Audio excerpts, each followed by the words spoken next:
dans le précieux, dans le glorieux nom de Jésus-Christ, notre Sauveur et Seigneur, nous avons ainsi prié et nous disons gloire et louange à notre Seigneur Jésus-Christ.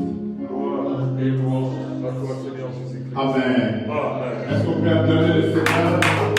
Nous qui sommes ici, nous qui sommes là, vous pouvez acclamer le Seigneur. Merci beaucoup pour la que le Seigneur nous bénisse.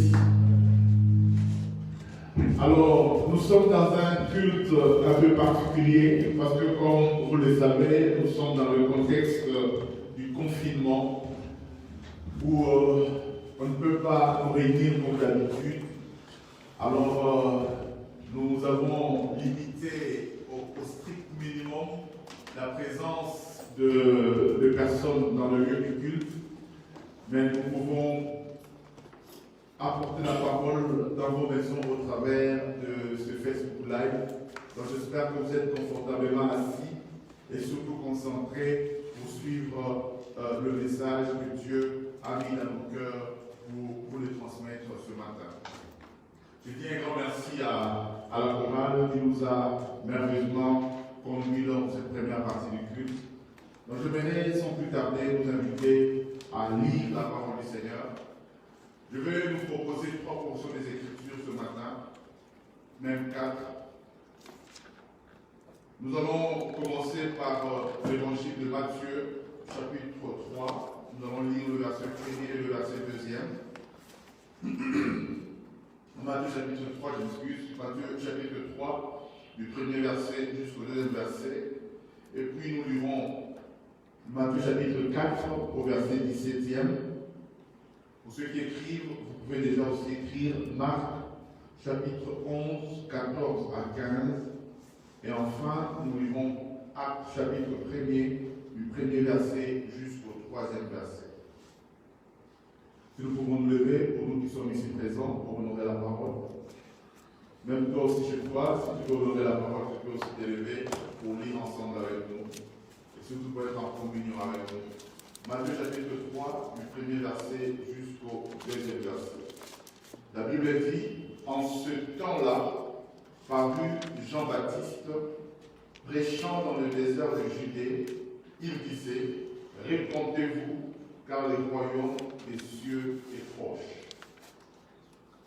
Matthieu 4, verset 17. Dès ce moment, Jésus commença à prêcher et à dire, répentez-vous, car le royaume des cieux est proche. Marc 1, 14 à 15. Après que Jean eut été livré, Jésus alla dans la Galilée, prêchant l'évangile de Dieu. Il disait, le temps est accompli, le royaume des dieux est proche, répondez-vous et croyez à la bonne nouvelle. Actes chapitre 1, 1 à 3. La Bible dit, Théophile, je parlais dans mon premier livre de tout ce que Jésus a commencé de faire et d'enseigner dès les commencements, jusqu'au jour où il fut enlevé au ciel, après avoir donné ses ordres par le Saint-Esprit aux apôtres qu'il avait choisis. Après qu'il eut souffert, il leur apparut vivant et leur en donna plusieurs preuves, se montrant à eux pendant 40 jours, écoutez très bien, se montrant à eux pendant 40 jours et parlant de choses qui concernent le royaume des dieux. Et parlant de choses qui concernent le royaume des dieux. Parole du Seigneur. Amen. Parole du Seigneur. Amen. Parole du Seigneur. Amen. Le Seigneur nous bénisse, nous pouvons prendre place. Ce matin, je pense que vous l'avez compris, mon thème, c'est le royaume des dieux. Ce matin, je vais parler sur le royaume des dieux. Dans les différents textes que nous venons de lire, on nous parle déjà de Jean-Baptiste qui a commencé son ministère en nous interpellant ou en interpellant ses contemporains en disant « Répondez-vous parce que le royaume des cieux est proche. » Parce que le royaume des cieux est proche. Et la Bible déclare que Jésus-Christ aussi, quand il a commencé son ministère, il a commencé son ministère avec ce terme. Répondez-vous car le royaume des cieux est proche. répondez-vous, car le royaume des cieux est proche.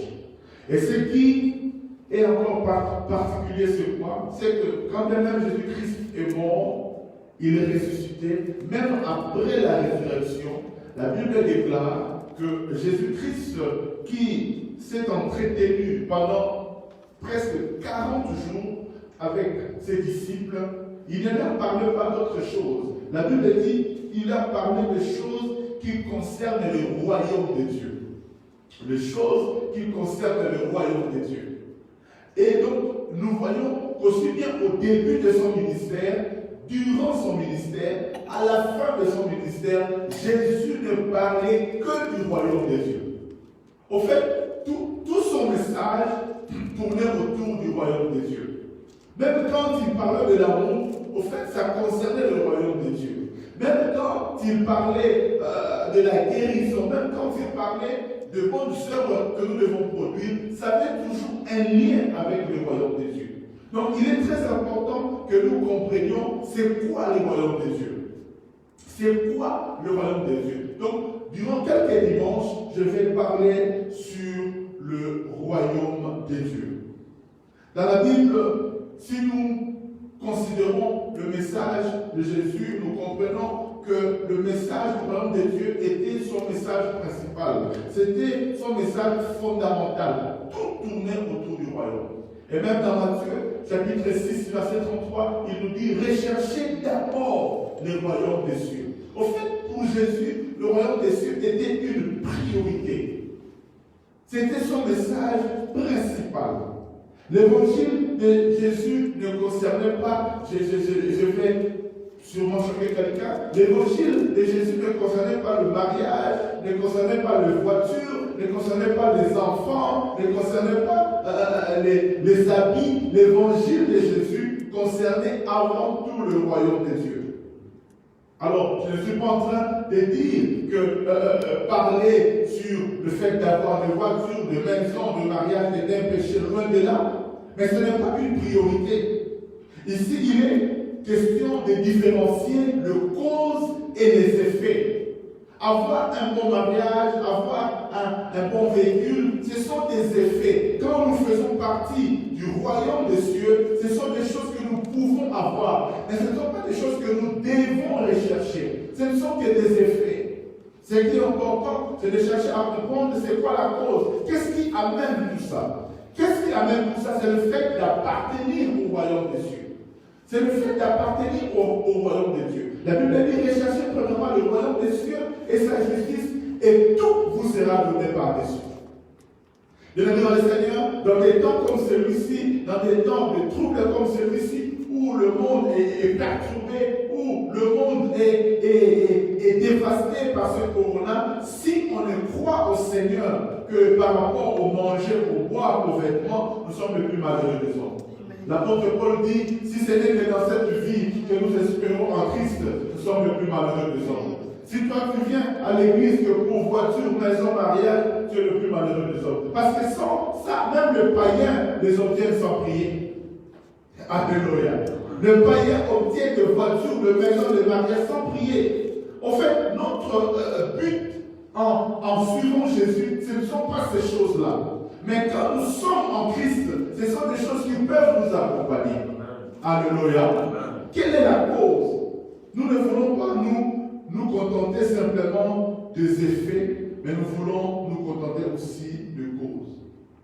Au lieu de me parler des effets et des conséquences du royaume, j'aimerais plutôt que vous puissiez nous parler de la source, des causes qui produisent ces effets-là. La source, c'est donc le royaume. La recherche du royaume. Quand je fais partie du royaume, il y a certaines choses qui ne sont plus des choses que je recherche. Ça devient le droit pour moi. Vous ne pouvez pas commencer à parler à quelqu'un, par exemple, qui est à Kinshasa, ou au Congo, ou au Cameroun. Vous commencez à lui parler des choses de la CAF. Non, tu sais, la CAF, ça vous donne des allocations, il y a la sécurité sociale, tout ça. Mais ça ne lui dira rien, ça lui fera rêver, mais ça ne lui dira rien. Mais une fois que le type arrive en France, entre le territoire français et qu'il est régularisé, ce sont des choses qui lui sont données de droit. Il n'a même plus à demander, ça devient un droit. Nous aussi, étant qu'enfants de Dieu, je voudrais vous rassurer que quand nous faisons partie du royaume, nous avons des droits. J'ai dit nous avons des droits. J'ai dit nous avons des droits. Nous avons le droit étant qu'enfants de Dieu. Et c'est justement les choses que nous devons comprendre. Je ne cherche pas d'abord à venir demander à Dieu un père, une voiture, un véhicule, un mariage. Ça, ce sont des accessoires. La chose que je dois rechercher, c'est appartenir d'abord au royaume. Parce que quand j'appartiens au royaume, quand je suis citoyen du royaume, il y a certaines choses qui me sont dues. C'est mon droit. Vous savez, le fils prodigue, quand il est allé demander à son père, je veux une part de mon héritage. Pourquoi est-ce qu'il a eu le courage d'aller demander ça? Parce qu'il savait que j'avais droit. Un serviteur ne peut pas aller demander ça. Même s'il est dans la maison, mais il ne peut pas aller prétendre chez son patron, non, il faut me donner une partie de ton héritage. Non, tu ne fais pas partie de ce qui est mon droit. Il y a certaines choses, nous les obtenons par grâce, c'est vrai. Mais certaines choses, nous devons les réclamer à Dieu parce que c'est notre droit. Parce que nous sommes ses enfants. Parce que nous appartenons au royaume. Est-ce que quelqu'un est content qui veut dire Amen bien? Amen. Appartenir au royaume détermine aussi des droits et des devoirs. Appartenir au royaume nous donne des droits, certes, mais nous donne aussi des devoirs. Ce sont des choses que nous allons parler durant tous ces temps. Je vais rappeler à quelqu'un que le royaume de Dieu ou l'évangile du royaume de Dieu, ce ne sont pas seulement des discours. Et tant qu'enfant de Dieu, quand tu appartiens au royaume de Dieu, tu as droit à beaucoup de choses que nous allons essayer de parler durant 2 ou 3 dimanches.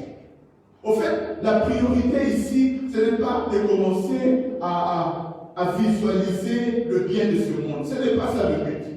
Le but premier, c'est de visualiser d'abord mon appartenance, de chercher d'abord à appartenir au royaume de Dieu, à faire partie du royaume de Dieu. Parce qu'une fois que je fais partie du royaume de Dieu, une fois que je suis citoyen du ciel, il y a certaines choses qui viennent automatiquement. Par exemple, la guérison divine. La guérison divine, prier pour le malade, voir le malade guéri, au fait, c'est une conséquence d'appartenir au royaume de Dieu. Rappelez-vous de cette femme qui est venue demander à Jésus la guérison pour sa fille. Jésus lui a dit, écoutez, la guérison que tu demandes, c'est un pain pour les enfants. Et on ne donne pas ça aux chiens. Alléluia. On ne donne pas ça aux chiens. Je vous ai dit ici que la prière était une affaire de relation.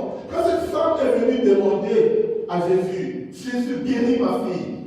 Je lui dis, mais quelle de toi tu peux me demander ça? On n'est pas en relation. Tu me demandes quelque chose qui appartient, qui est dû aux enfants. Mais toi, tu n'es pas un enfant, tu n'es pas une enfant, tu ne fais pas partie de ma famille, tu ne fais pas partie du royaume. Bien évidemment, quand nous avons compris que nous appartenons au royaume, nous avons aussi compris que nous avons droit à certaines choses. La guérison est un droit pour toi. Amen. Je disais, la guérison est un droit pour nous. Nous devons croire à la guérison divine parce que c'est un droit pour nous.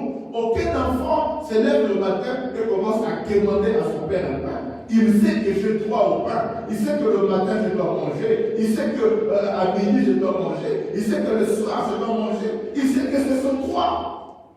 Nos enfants d'ailleurs, ici en Europe, parfois même ils ne demandent pas. Ils vont tout le monde au frigo, ils ouvrent, ils se servent. Pourquoi? Parce qu'ils savent que c'est mon droit, c'est la maison de mon père. Et dans la maison de ton père, dans le royaume des cieux, je voudrais rappeler à quelqu'un que la guérison divine est ton droit. Amen. Vous savez, il y a certains qui ne croient même plus en ça. J'ai regardé dernièrement des informations.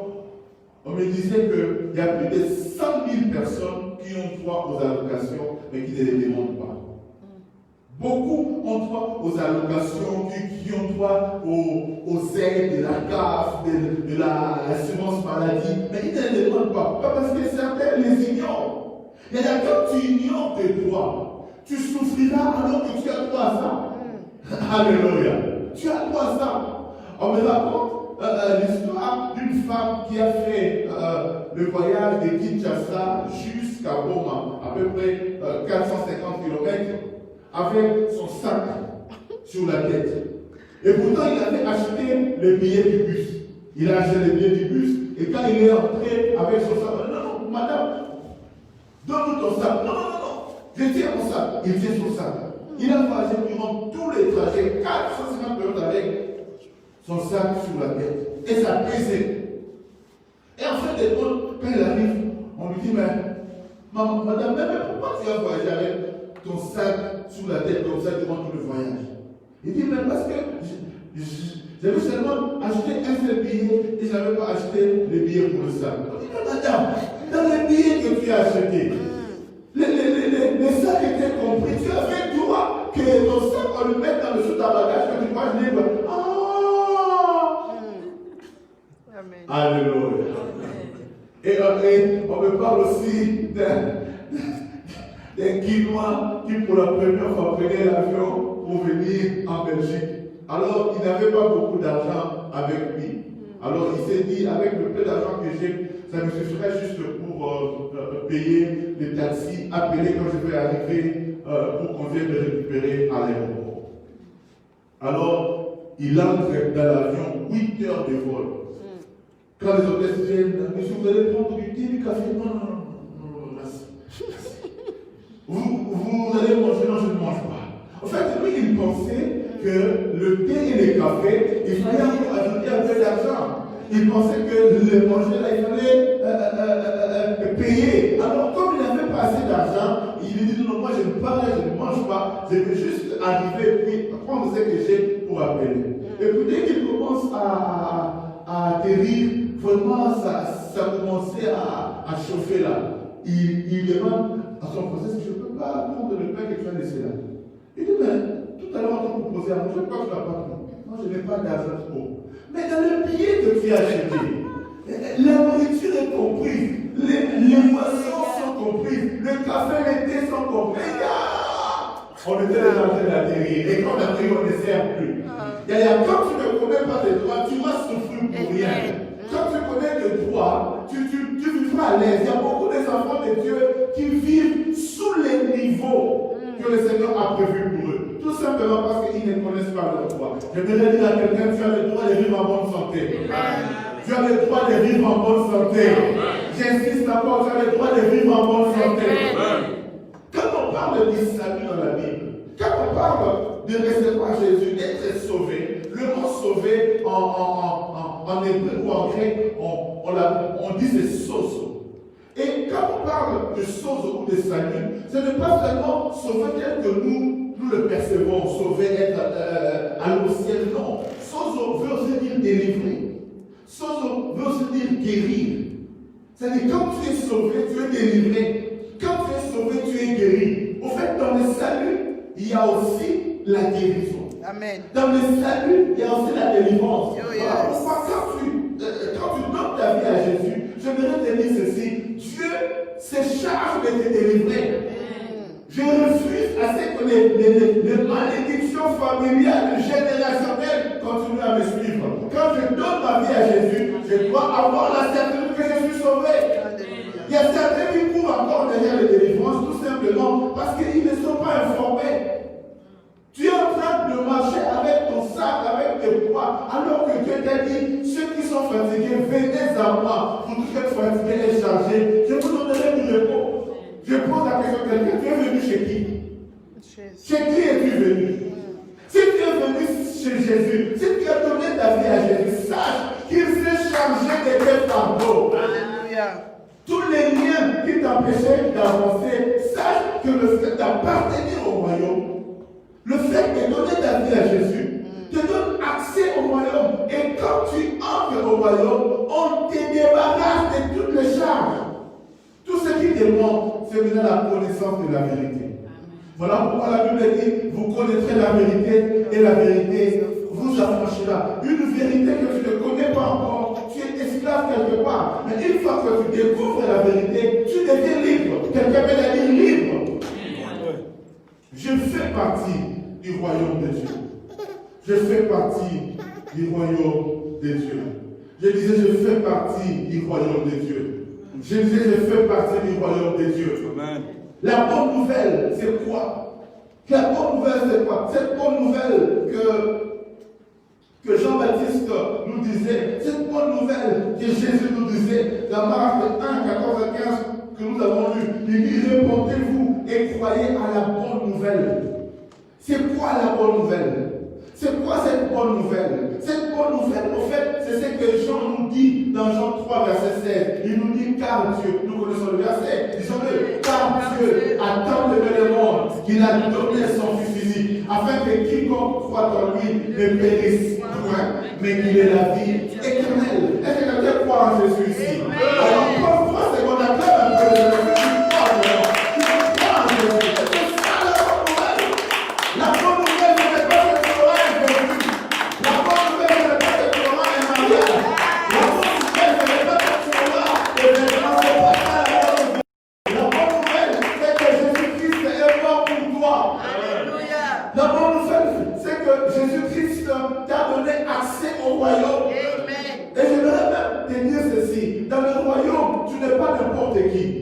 Dans un royaume, il y a des domestiques.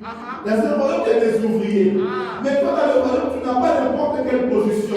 Dans le royaume, tu es le fils du roi. Tu n'as pas n'importe quelle position. C'est ça la bonne nouvelle. Certains se comportent dans le royaume comme des mendiants.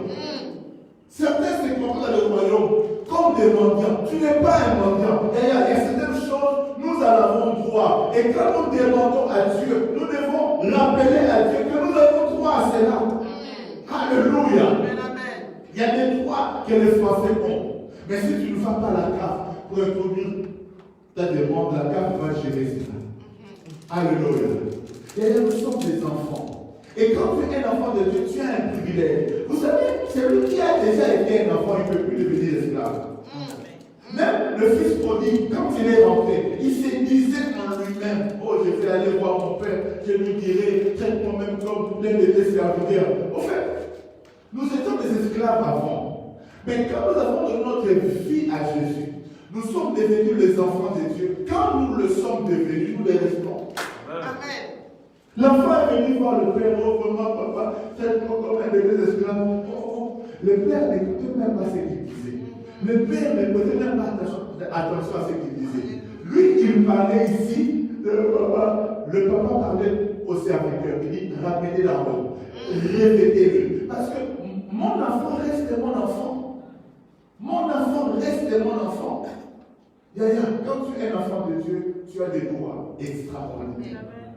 Quand tu es un enfant de Dieu, tu as des droits, J'existe encore, tu as des droits. Viens à ton voisin, tu as des droits. Quand tu me suis parlé, crie très fort, j'ai des droits. Et ces droits-là, on doit nous en parler, on doit nous le dire, on doit être informé de cela. Et c'est ça mon but. Je parlerai de toi, je parlerai de ce que nous sommes dans le royaume des cieux. La première des choses que tu dois savoir, c'est que quand tu donnes ta vie à Jésus, le meilleur cadeau, c'est la vie éternelle. Amen. Je ne vais même pas d'abord te parler des choses de ce monde. Ce sont des conséquences. Ce sont des conséquences.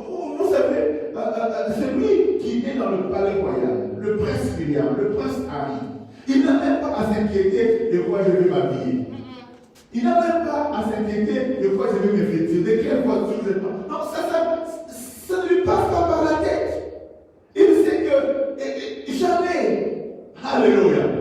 Voilà pourquoi Dieu te dit, ne vous inquiétez pas de ce que vous mangerez, de ce que vous boirez. Votre Père, je ne parle pas de votre général, je ne parle pas de votre officier, je ne parle pas de votre commandant, je parle de votre Père. Et là même, il ne parle pas de votre Dieu. Il dit votre Père sait que vous en avez besoin. Et il y a des choses pour lesquelles on ne doit même pas prier. Il y a des choses pour lesquelles on ne doit pas prier. Je ne dois pas prier, Seigneur, fais-moi de moi manger. Non. Je vais prier, Seigneur, je te rends grâce pour les gens de moi. Je vais rendre grâce à Dieu pour les choses. Ce sont des choses que lui doit me donner. Vous savez, je me suis rendu compte que ça fait très longtemps. Pour ne pas dire jamais, Dieu prié pour le repas. Parce que Dieu nous a toujours donné de quoi manger. Même quand nous avons traversé, ma femme est là, les enfants sont là, même quand nous avons traversé des moments difficiles, des galères, mais à nos 15 jours, on a manqué de quoi? Parce que notre Père sait que nous en avons besoin. Il y a des choses que je ne vais même pas demander à Dieu. Parce que Dieu sait que j'en ai besoin. Dieu sait que je dois m'éviter. Dieu sait. Regarde, parfois nous passons trop de temps, même dans la prière. Quand nous sommes dans les prières, j'ai beaucoup aimé hier. Parce que nous avons passé 1 heure juste en train d'adorer le Seigneur. J'ai aimé ça. On a adoré pendant 1 heure. Ça c'est bien.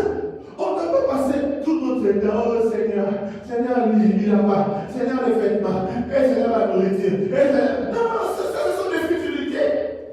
Apprends seulement à adorer Dieu, à rendre grâce à Dieu. Parce que Dieu sait que ce sont des choses pour lesquelles tu as besoin.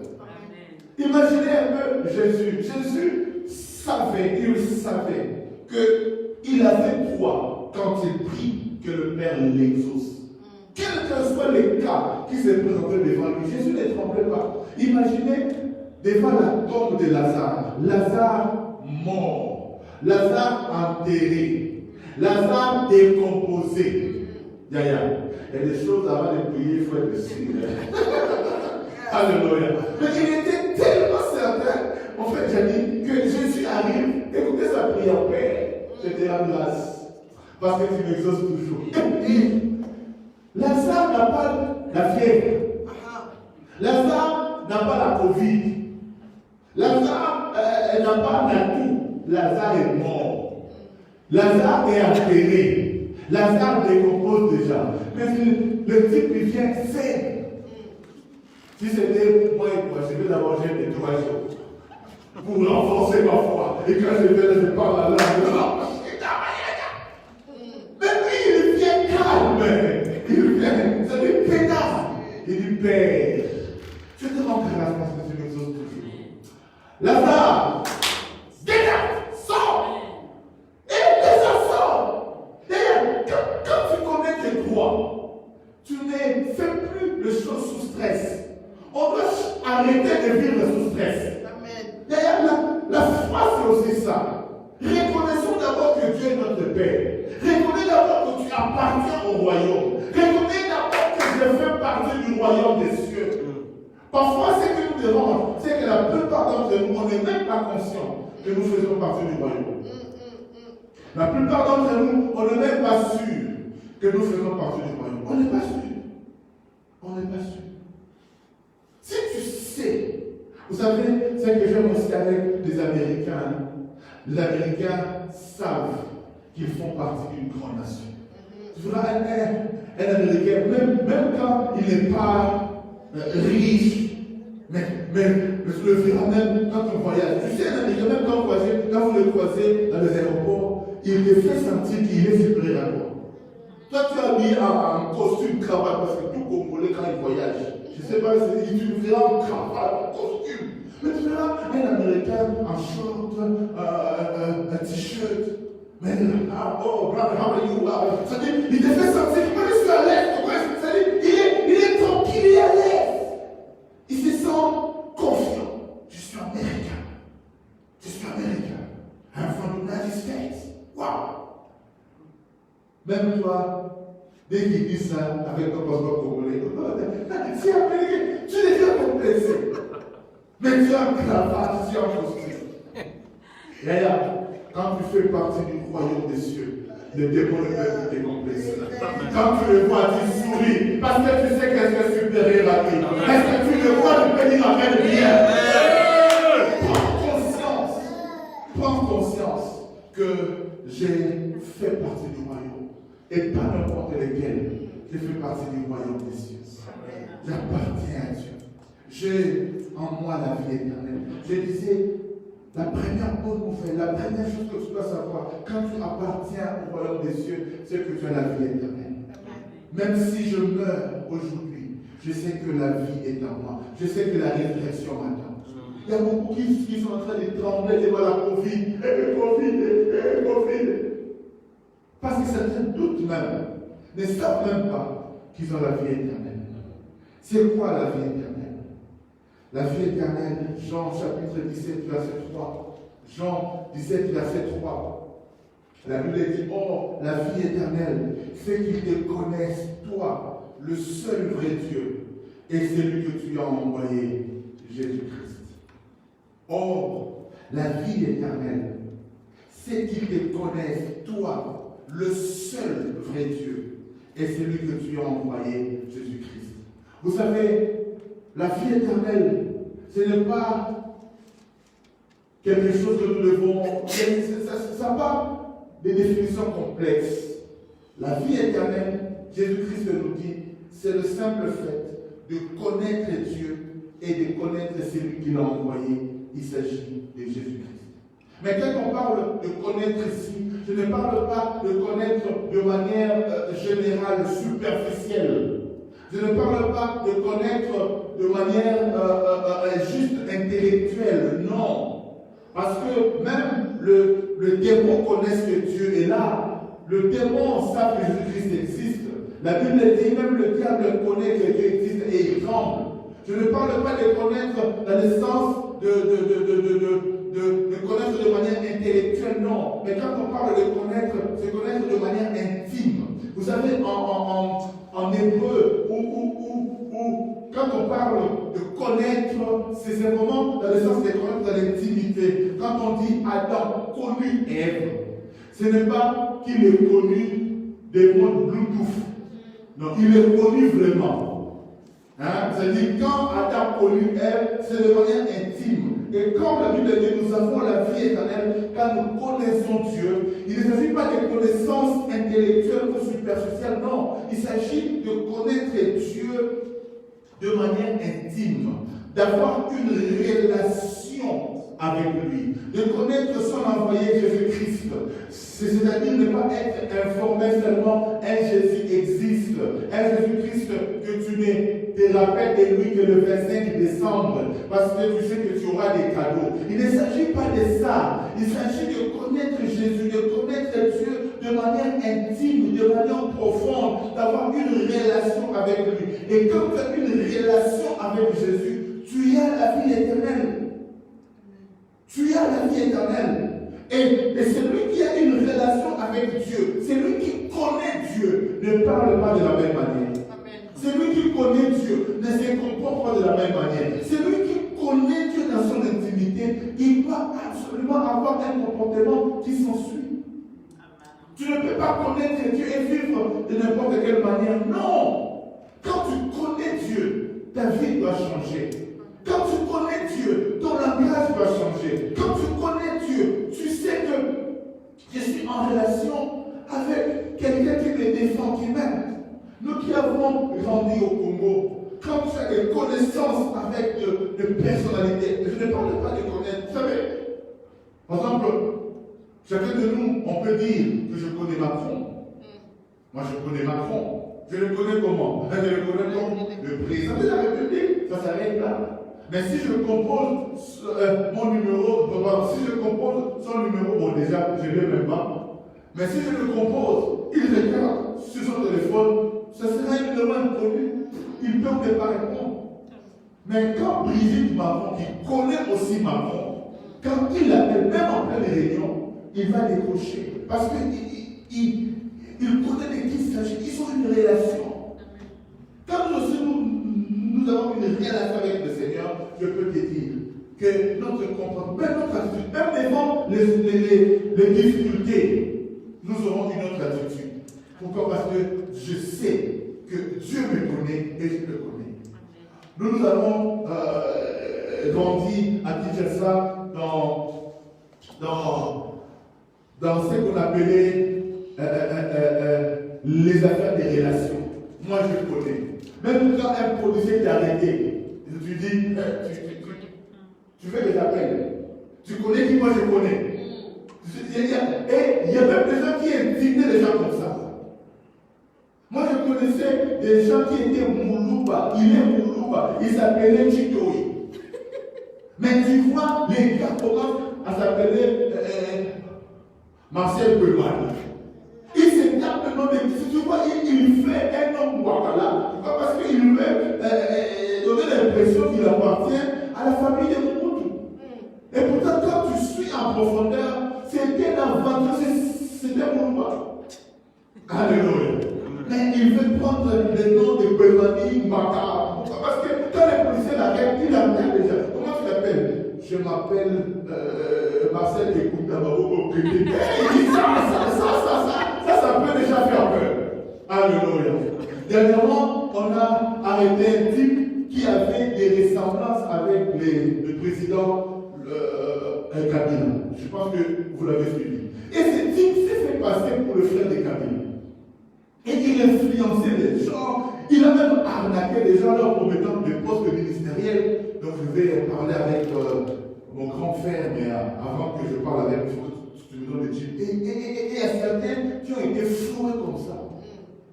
Quand tu connais quelqu'un de haut placé, ça t'ouvre aussi le porte. Alléluia. Il y a certains qui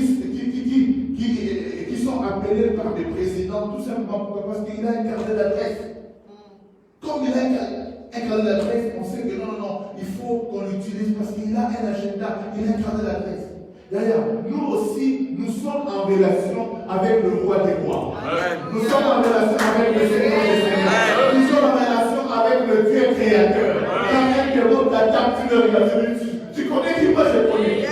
Tu connais qui moi je connais. Voilà pourquoi quand tu cites le nom de Jésus, il tremble. Même pour qu'il tremble, il faut te rassurer que tu es vraiment en relation avec eux. Parce que si tu es en relation avec Dieu, il y a un signe que Dieu t'aimait. La Bible dit, Dieu nous a marqué des sceaux, le Saint-Esprit. Quand tu es en relation avec lui, c'est comme, je me rappelle, un jour, j'étais avec mon ami Sébastien, j'étais parti à Kinshasa et il m'aidait à me promener avec sa voiture. Il me conduisait dans sa voiture. Et dans sa voiture, il avait un laissez-passer, délivré par le commissaire de police, qui laissait passer tout ça. Et puis, alors qu'on venait, il y a un policier de circulation qui, de loin, nous fait ça. Et l'ami qui venait, il s'arrête devant le gendarme. Dès que le gendarme approche de la voiture, il regarde les laisser passer. Il dit à ses collègues, oh, ça c'est. Il dit, oh, il est trop bébé. C'est-à-dire, lui-même s'écarte pour nous laisser passer. Parce que quand il a voulu laisser passer, il dit ça, je ne peux pas l'arrêter. On va fauter, il est noté. Et puis, nous sommes juste passés. Yaya, j'aimerais te dire ceci. Toi aussi, tu as un saut. Même quand un démon veut t'arrêter, quand tu t'approches, il voit le saut. Il ne peut rien te faire.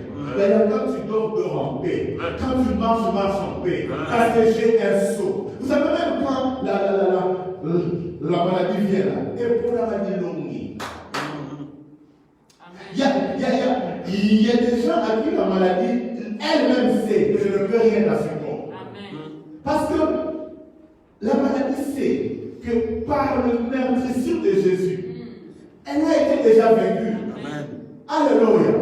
Je voudrais encourager quelqu'un. Si tu fais partie du royaume, si tu as reçu Jésus, si tu crois que Christ est ton sauveur, sache que tu fais partie du royaume. Et étant partie du royaume, faisant partie du royaume, sache que tu es aussi un intouchable.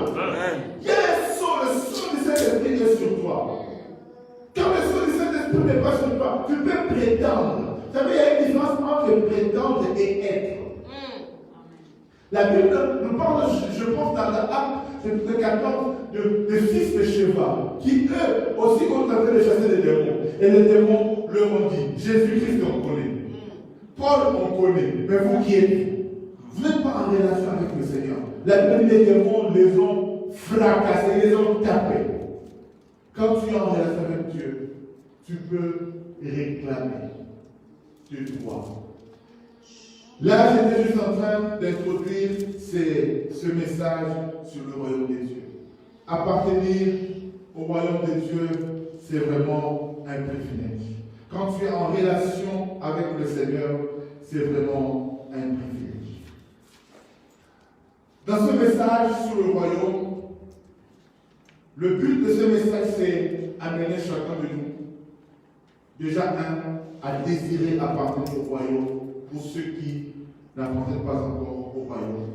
Et ceux qui en font partie, amenez chacun de nous à prendre conscience que j'appartiens au royaume. Le déclarer, le réclamer, se revendiquer du royaume. Publier que tu appartiens au royaume.